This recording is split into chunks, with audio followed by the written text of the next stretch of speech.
Donner, recevoir.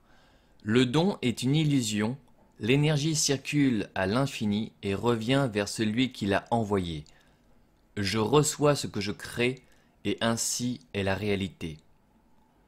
Pour le mental, donner, c'est l'expiration, recevoir, c'est l'inspiration. On fait un effort pour donner, physiquement les muscles travaillent à l'expire, et on se laisse remplir par ce qui est là, on le reçoit simplement, inspire. Si cette notion n'est pas bonne, la respiration n'est pas bonne. Peu de gens respirent correctement dans notre société où la notion de donner-recevoir est bien compliquée.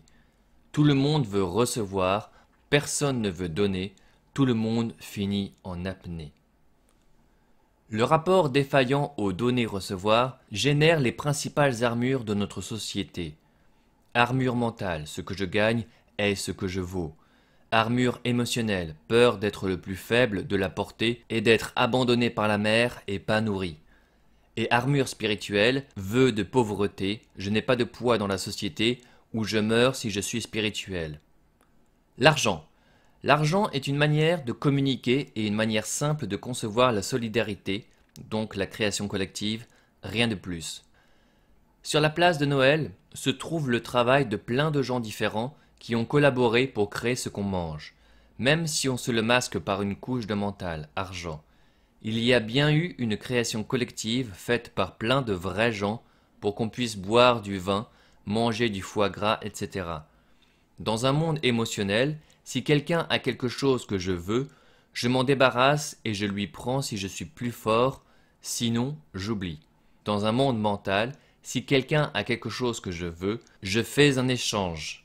C'est déjà plus structuré. Dans un monde spirituel, chacun est une cellule de l'univers, il donne ce qu'il produit, ce qu'il est, et reçoit ce dont il a besoin pour exister sans avoir à lutter. Passer du mental au spirituel n'est pas si compliqué une fois l'armure mentale, l'armure émotionnelle et l'armure spirituelle passées. Diaboliser l'argent, c'est diaboliser l'autre en fin de compte et la solidarité en général dans notre société. C'est très répandu dans les milieux dits spirituels, une manière de vouloir être plus que l'autre. Je suis la cellule qui a besoin de rien et qui donne tout. Bref, le Messie, le Sauveur, le grand maître. Bien égocentrique tout ça. Accepter d'être un simple humain est autrement plus dur, mais c'est l'humain centré dans la simplicité de ce qu'il est véritablement qui laisse le divin se manifester à travers lui. Pour recevoir, il faut commencer par donner. Sinon, l'énergie ne circule pas. J'expire et après je peux inspirer ce qui vient naturellement. Obstacle pour donner. Peur que l'autre ne puisse pas recevoir ce que j'ai à donner, ou ce que je suis. Si je veux retenir, je me sclérose. Syndrome des économies et du compte en banque plein. Syndrome de l'obésité également. Si je suis une cellule du corps qui veut accaparer toutes les ressources, je suis un cancer. Syndrome de la spéculation et du capitalisme en général. J'ai l'illusion de m'enrichir et de prendre le contrôle de mon univers, mais je conduis tout le monde à sa perte, moi y compris. Plein de gens ne comprennent pas pourquoi ils n'ont pas ce qu'ils pensent mériter, mais souvent ils n'ont même pas conscience qu'ils ne donnent rien. Obstacle pour recevoir. C'est dur de recevoir, simplement parce que c'est pris comme un jugement pour ce qu'on vaut. Recevoir sans se sentir dépendant et sans se soumettre, encore plus compliqué.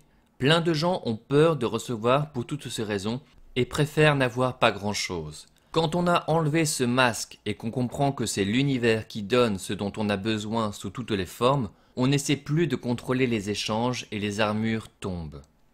PS, on ne peut qu'expirer ce qu'il y a dans nos poumons, donc donner ce qu'on est. L'autre ne respire pas ce qu'on expire, mais quelque chose que l'univers a retravaillé pour qu'il puisse le recevoir sous la forme qui convient. En résumé, donner ce qu'on est et laisser le divin le transformer pour que l'autre en reçoive quelque chose. De toute façon, chacun ne reçoit que ce qu'il veut ou ce dont il a besoin, jamais ce qu'on pense avoir donné.